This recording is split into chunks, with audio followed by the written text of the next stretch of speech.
কি বিশৃঙ্খল অবস্থা! গোড়াতেই এত গলদ থাকলে পরে কি হবে? হ্যাঁ, না, ব্যাপারটা তো জানাতে হবে।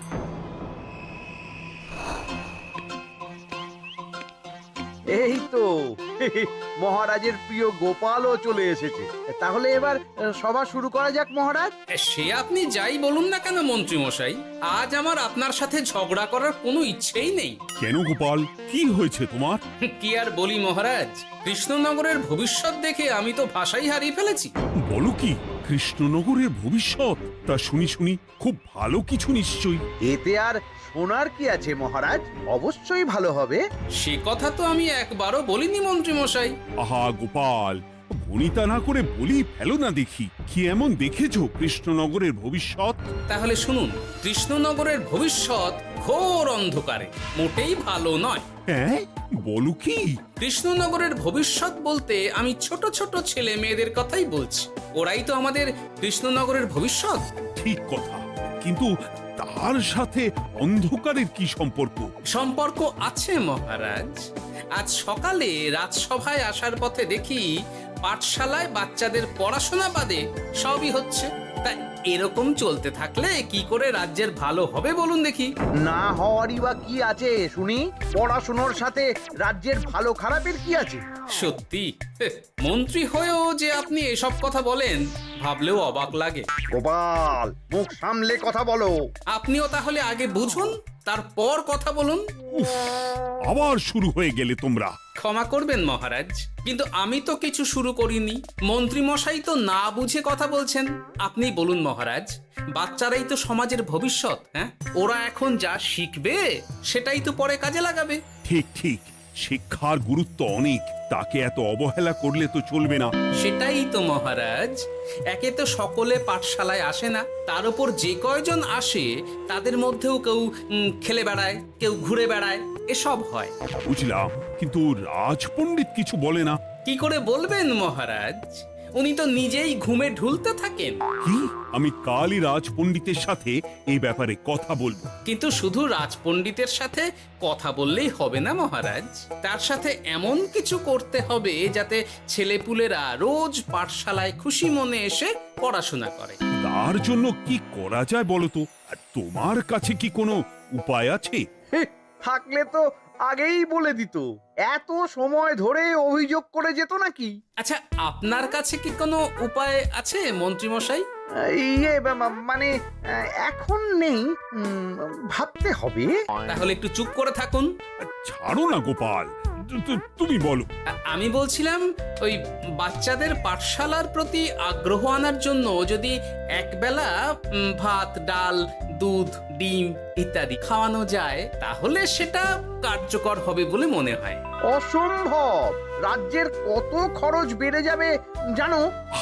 তুমি থামো তো মন্ত্রী, সব সময় খালি উল্টো কথা বলা। আমি একদম একমত গোপালের সাথে। কৃষ্ণনগরের উন্নতির জন্য আমি সব করতে রাজি।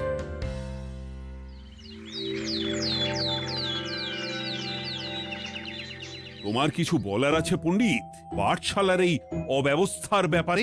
আজ্ঞে মহারাজ, অনেক ভোরে উঠি তো, তাই একটু চোখ লেগে যায় আর কি। চোখ লাগারও আর সময় পেল না তোমার? পড়ানোর সময়ই চোখটা লাগতে হলো।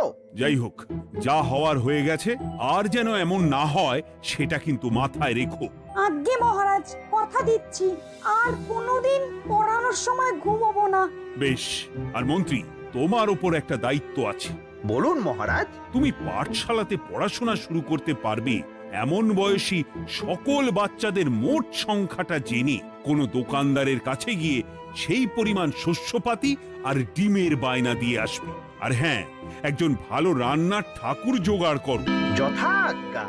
আরে বাস, এ তো দারুণ সুযোগ। এই ফাঁকে আমারও কিছু লক্ষ্মী লাভ হতে পারে। গোপাল, তোমারও একটা দায়িত্ব আছে। হ্যাঁ, বলুন মহারাজ। মন্ত্রী যে দোকানদারের কাছে সব জিনিসপত্র বায়না দেবে, সেখান থেকে জিনিসপত্রগুলো নিয়ে তুমি রোজ পাঠশালায় পৌঁছে দেবে, কারণ এসব ব্যাপারে মন্ত্রীর ওপর আমার ভরসা নেই। ঠিক আছে মহারাজ। ও, মহারাজের বেশি বেশি বলে কিনা আমার ওপর ভরসা নেই। সব জোগাড় করব আমি, আর শেষ বাজিটা মারবে গোপাল। আরে না, ভালোই হলো। আমি যদি কিছু করিও তবু দোষ পড়বে গোপালেরই উপর। কি ব্যাপার, মন্ত্রী মশাই কিছু বললো না এটা শুনে? কি ভাবছে এত? ঠিকই বলেছেন মহারাজ, এসব কাজ গোপালই ভালো করতে পারবে। বাবা, ওভাবে কেন বলছো গোপাল? আমিও তো চাই কৃষ্ণনগরের ভালো হোক। বেশ, ভালো হলেই ভালো। শোনো ঠাকুর, তাহলে ওই কথাই রইলো। দেখো যেন কোনো ভুলচুক না হয়। ঠিকঠাক কাজ করলে ভালো বকশিস পাবে, কেমন? হ্যাঁ হুকুম, কোনো ভুল হবে না। পাথর ভেঙে এক বস্তা কাঁকড় আমি তৈরি করেই এনেছি, আর অর্ধেক দুধে অর্ধেক জল মেশানো আর ডিম সরানো, এই তো সব হয়ে যাবে। হ্যাঁ, তবে দেখো গোপাল যেন এর টের না পায়। না না হুকুম, দু গোপাল কেন, কাক পক্ষীও টের পাবে না।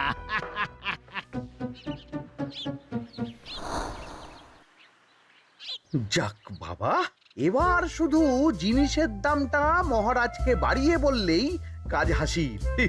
এদিকে অতিরিক্ত মূল্যটাও আমার হবে, আর বাকি জিনিসগুলো বিক্রি করার পর সেই দামও আমারই হবে।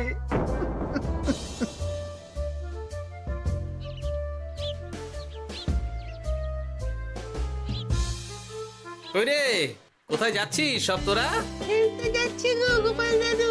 কাল থেকে অবশ্যই সব পাঠশালায় যাস, কিন্তু বন্ধুদেরও বলিস যেতে। ভাত, ডিম, দুধ আরো কত কি ভালো ভালো সব খাবার দেওয়া হবে রে। তাই ডিমও দেবে? হ্যাঁ রে, মহারাজ এই নতুন নিয়ম করেছেন। আমি নিজে গিয়ে জিনিসপত্র দিয়ে আসবো। কে মজা, আমি তো তাহলে রাত যাব পাঠশালা। আমিও যাব। বেশ দারুণ ব্যাপার হলো তো, এবার তো রোজ পাঠশালা যেতেই হবে। আচ্ছা বেশ, এবার চলি তাহলে।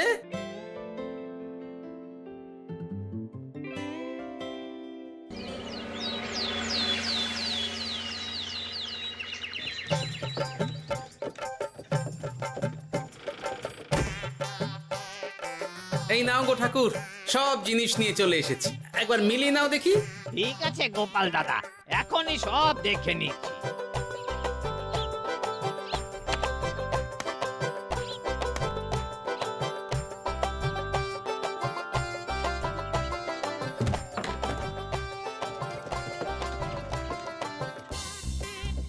যাক বাবা, গোপাল দাদা গেছে।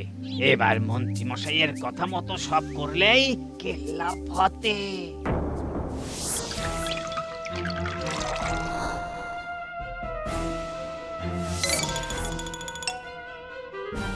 কই গো ঠাকুর? এই তো হুকুম, আপনার কথা মতো সব কাজ হয়ে গেছে। ওই দেখুন, ওখানে জিনিসগুলো রাখা আছে, আপনি নিয়ে যেতে পারেন। বাবা বাবা, খুব ভালো, খুব ভালো।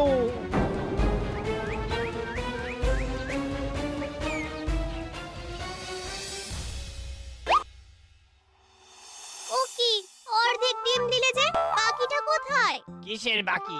ডিমটা অমনি দেখতে। বললেই হলো, ডিম কখনো অর্ধেক হয়? বাকিটা কোথায় বলো, নইলে কিন্তু। আরে বাবা, তুমি ডিম খেতে খুব ভালোবাসো বুঝি? হ্যাঁ তো। তাহলে এটা জানো না যে অর্ধেক ডিমের দ্বিগুণ শক্তি হয়? সত্যি? হ্যাঁ, তা নয় তো কি মিথ্যে? ওই জন্যই তো আমি তোমাদের সকলকে অর্ধেক ডিম দিই। আরে বাস, এটা তো আমরা কেউই জানতাম না। ঠিক আছে, আমি আমার সকল বন্ধুকে এটা জানাবো। যাক বাবা, বিশ্বাস করলো তবে, নইলে আর একটু হলেই ধরা পড়ে যেতাম।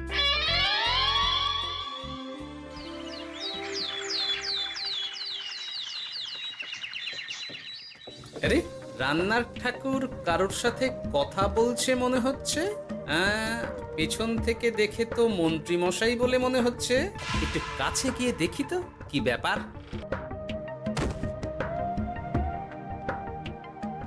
আরে গোপাল দাদা যে, তোমার কথাই ভাবছিলাম, আর দেখো তুমি চলে এলে। হুম, তুমি কি নিশ্চিত যে তুমি আমার কথাই ভাবছিলে? আমি তো তোমাকে কারোর একজনের সাথে কথা বলতে দেখলাম। এই, আবার মন্ত্রী মশাইকে দেখে ফেলেনি তো? কথাটা বেফাঁস হয়ে যাওয়ার আগে আমাকে কথা ঘোরাতে হবে। কি গো বলো, এত কি ভাবছো? হ্যাঁ, ইয়ে, না না, এতে ভাবার আর কি আছে? কেউ না কারোর সাথে কথা বলিনি। আমি তো একাই ছিলাম। তুমি বোধহয় ভুল দেখেছো। হ্যাঁ, ভুলই হবে। কি ব্যাপার? ঠাকুর এভাবে বলছে কেন?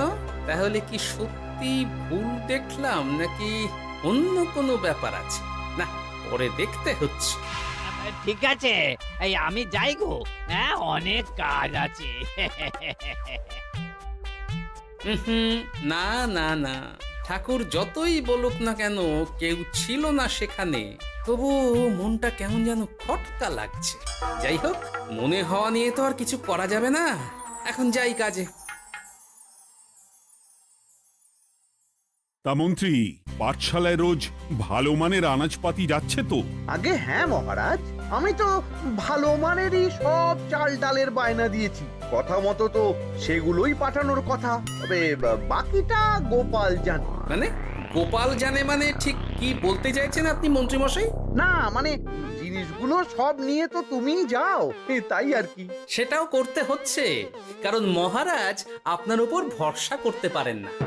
গোপাল, ঠিক আছে, আমি বুঝতে পেরেছি। মন্ত্রী, সপ্তাহে সপ্তাহে জিনিসের দাম মিটিয়ে দিচ্ছ তো? হ্যাঁ, আগের সপ্তাহের দাম মিটিয়ে দিয়েছি, কিন্তু পরেরটা বাকি। আর মহারাজ, বলছিলাম কি, পরের মাস থেকে জিনিসের দাম একটু বাড়তে পারে। কি হলো?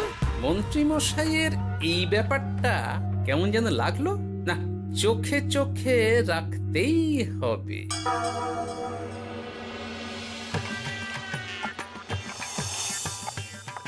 কিরে বুটি, তুই অর্ধেক ডিম খেয়ে বাকি অতটা রেখে দিলি কেন? রান্নাটা ভালো হয়নি বুঝি? না গো দিদা, খুব ভালো হয়েছে। আমি তো আসলে এখন এমনই খাচ্ছি। শিখিরি, কেন রে পুটি? তোর তো ডিম খুব প্রিয় ছিল রে। এখনো ভালো লাগে। তাহলে পুরো ডিম খাচ্ছিস না কেন? এ বাবা, তুমিও জানো না, অর্ধেক ডিমের শক্তি গোটা ডিমের থেকে বেশি, মানে দ্বিগুণ শক্তি। কি বলে কি গো? এই, তোকে এমন কথা কে বলেছে রে? ওমা, কেন? পাঠশালার রান্নার ঠাকুর আমাদের তো রোজ অর্ধেক ডিমই দেয়, ওই জন্য আমি একদিন জিজ্ঞেস করেছিলাম, তখন বলল অর্ধেক ডিমের দ্বিগুণ শক্তি হয়। বলিস কি রে? এতদিন ধরে এসব চলছে? না, মহারাজকে জানাতে হবে।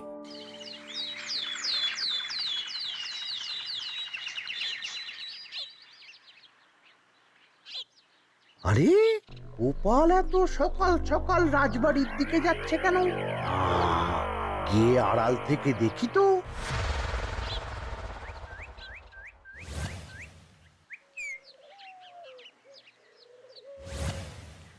বলো গোপাল, কি হয়েছে? হঠাৎ কেন এভাবে একা দেখা করার কথা বললে? আসলে মহারাজ, আমি চাই না এই ব্যাপারটা মন্ত্রী মশাই জানুক, তাই একান্তে আপনার সাথে কথা বলতে চাই। কেন, কি হয়েছে সব খুলে বলো। তাহলে শুনুন মহারাজ।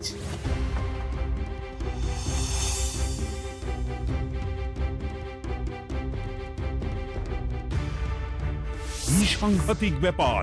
আমি এখনই ওই রান্নার ঠাকুরকে কারাগারে বন্দি করার আদেশ দিচ্ছি। না না মহারাজ, সেটা ভুলেও করতে যাবেন না।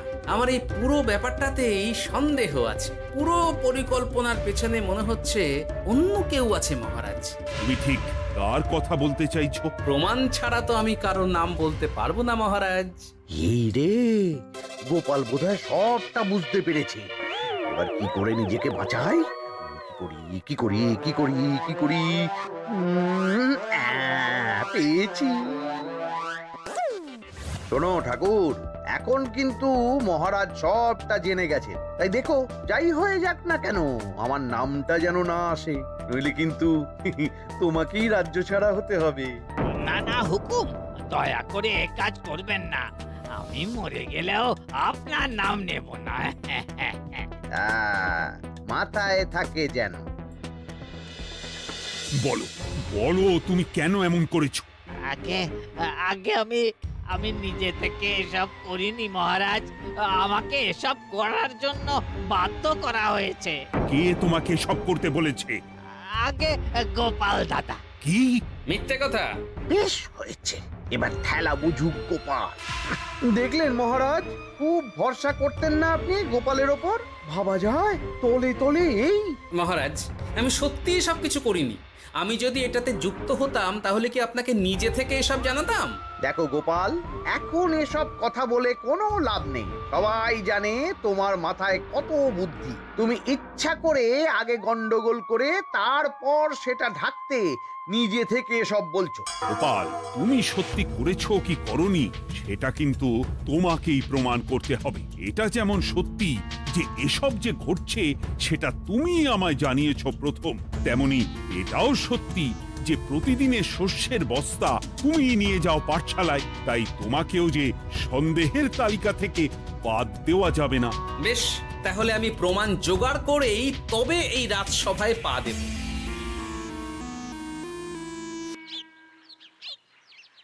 আজকের পরে আমি আরো নিশ্চিত যে এসবের পিছনে মন্ত্রীমশাই যুক্ত আছে। এবার শুধু ওনাকে হাতে নাতে ধরার ব্যবস্থা করতে হবে। ও কি দাদু, তুমি এই সময় বাড়ি ফিরছো? হ্যাঁ রে, তোর দাদুকে আর চোরের অপবাদ দিয়েছে, তাই প্রমাণ জোগাড় না করে আমি রাজসভায় যাব না। কি বললি? তোমাকে কে ছেড়ে অপবাদ দিয়েছে? কে আবার? ওই মন্ত্রী? কিন্তু আমার সন্দেহ হচ্ছে যে আসল চোর ওই মন্ত্রী। বাস, তাহলে আর চিন্তা কি? আমরা আছি তো, মন্ত্রীর ওপর নজর রেখে তোমাকে সব খবর দিয়ে যাব। হ্যাঁ দাদু, আমারও অনেক রাগ হয়েছে। এতদিন মিথ্যে বলে আমাদের অর্ধেক ডিম খাইয়েছে। আমি এটা কিছুতেই মানতে পারছি না। এবার সত্যিটা সবার সামনে আসবেই।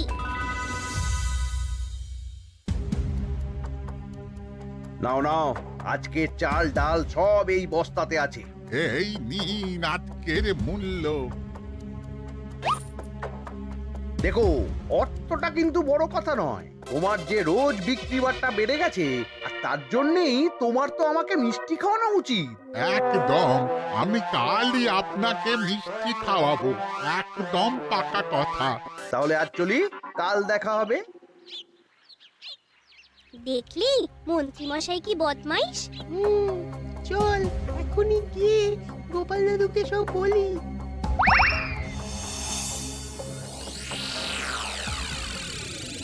তাহলে এটাই হলো আসল ব্যাপার। খাওয়াচ্ছি ওকে মিষ্টি। হ্যাঁ গোপাল দাদু, একেবারে আচ্ছা করে দাওয়াই দিও। আচ্ছা শোন, আমার মাথায় একটা বুদ্ধি এসেছে বুঝলি। কাল তোরা ওই পাশের গ্রামের দোকানদারকে কিছু একটা করে আটকে রাখ, আর আমি সেই সুযোগে মন্ত্রীর সাথে দেখা করব। আচ্ছা, তুমি কোনো চিন্তা করো না। ঠিক আছে, তোরা এখন যা, আমিও একবার মহারাজের সাথে দেখা করে আসি।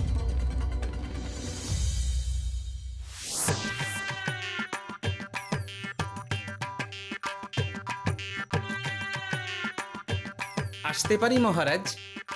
আরে গোপাল যে, এসো এসো। মহারাজ, কথা মতো আমি প্রমাণ জোগাড় করে ফেলেছি, কিন্তু সেটা দেখার জন্য আপনাকে কাল আমার সাথে একটা জায়গায় যেতে হবে। বেশ, আমি যাব।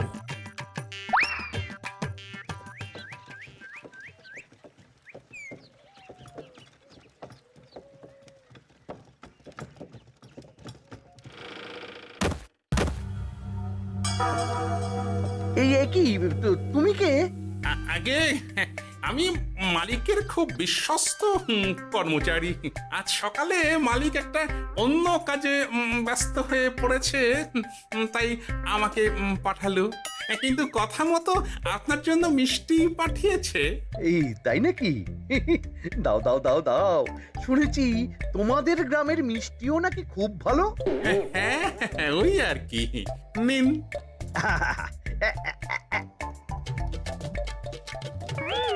এই, ওরে বাবারে, ওরে বাবারে, মরে গেলাম রে, বাঁচাও। কেমন চলে গেল, লাগছে চলে গেল। মন্ত্রী মশাই? গোপাল, তুমি? তোমায় আমি ছাড়বো না। এই যে গোপাল দাদু, আসল দোকানদার। এই, আসল দোকানদার? এই রে, এবার কি হবে? এই, তোমার কি আর কিছু বলার আছে মন্ত্রী? তোমার সব কর্মকাণ্ড আমাদের কাছে ফাঁস হয়ে গেছে। তোমার সাহস কি করে হয় কৃষ্ণনগরের ভবিষ্যতের সাথে এমন করার? ক্ষমা করে দিন মহারাজ, আর হবে না, ক্ষমা করে দিন। না না না না, শাস্তি তো তোমাকে পেতেই হবে। সেপাই, আজ থেকে মন্ত্রীকে রোজ সকালে 100 বার বেতের বাড়ি ও অর্ধেক খাবার দেওয়া হবে। অর্ধেক খাবার? কেন জানেন না? অর্ধেক খেলে দ্বিগুণ শক্তি বাড়ে। ওরে বাবা গো, আমার আমার আমার মাথা ঘুরছে।